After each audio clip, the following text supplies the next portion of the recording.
Alors c'est quoi le spray gun? Le spray gun, c'est ça. C'est un petit matériel très très simple, composé d'un godet de verre et d'un aérosol, qui vous permettra de fabriquer vous-même votre propre aérosol avec la peinture que vous souhaitez. Si vous voulez utiliser des peintures polyuréthane 2 composants, par exemple, monsieur, vous pouvez le faire, ce qu'on ne peut pas faire avec un aérosol classique. Dans les aérosols classiques, vendus dans tout le commerce, grande surface, bricolage, on trouve facilement les teintes râles les plus standards. Et à l'intérieur de l'aérosol, on a une petite peinture glycéro ou acrylique séchage rapide, archidiluée, d'une qualité pas forcément exceptionnelle, pas forcément extraordinaire, et très souvent différente de la qualité de la peinture qui a été appliquée sur le bateau ou sur la pièce que vous souhaitez peindre. Donc là, on va fabriquer nous-mêmes notre aérosol. On a un petit godet en verre qui contient 150 ml, ce qui est déjà beaucoup pour faire de la retouche. Dans ce godet, on aura mis, là j'ai pris un peu d'avance pour éviter de trop salir le stand Academy.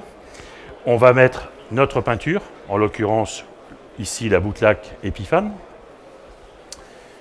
On va rajouter, selon les produits, c'est indiqué sur la boîte, on va rajouter du diluant. Parce qu'il faut que notre produit soit assez liquide, assez fluide, pour passer dans l'aérosol. En l'occurrence, avec celui-ci, c'est jusqu'à 50% de diluant. Au passage, on rappelle qu'il est toujours fortement conseillé d'utiliser les diluants des marques. J'ai mis mes 50% de diluant. Je vais mélanger un peu. Et là, je vais visser ma cartouche. J'ai un petit tube plongeur qui est équipé d'un filtre. Donc même si j'ai quelques petites poussières dans mon truc,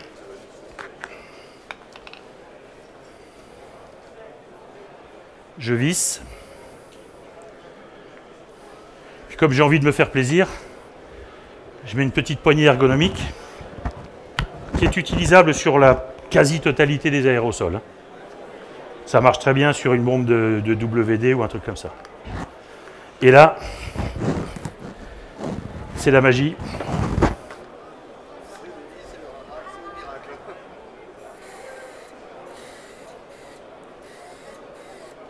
Alors, je ne vais pas faire les bords pour éviter de pulvériser de la peinture sur le PC.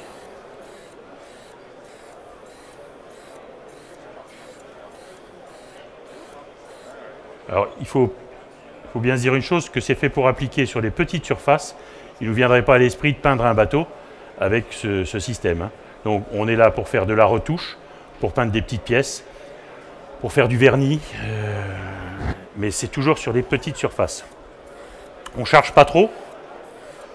On a largement surdilué la peinture, donc si on charge trop, évidemment, la sanction arrive de suite, c'est la coulure.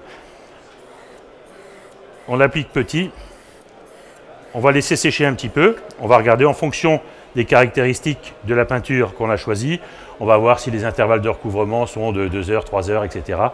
Et on viendra appliquer une deuxième couche, voire une troisième couche. Ça fonctionne avec des peintures mono-composants comme celle-ci. Ça fonctionne très bien avec des polyuréthanes 2 composants, mais ça fonctionne également avec du gel coat. Et ça, c'est très important parce que ça permet de faire de la retouche sur les bateaux en polyester. Au lieu de prendre une spatule et de faire une grosse tartinée et avoir un boulot de ponçage terrible derrière, on fait ça avec le sprayer et derrière, au ponçage, on a beaucoup moins de matière à enlever.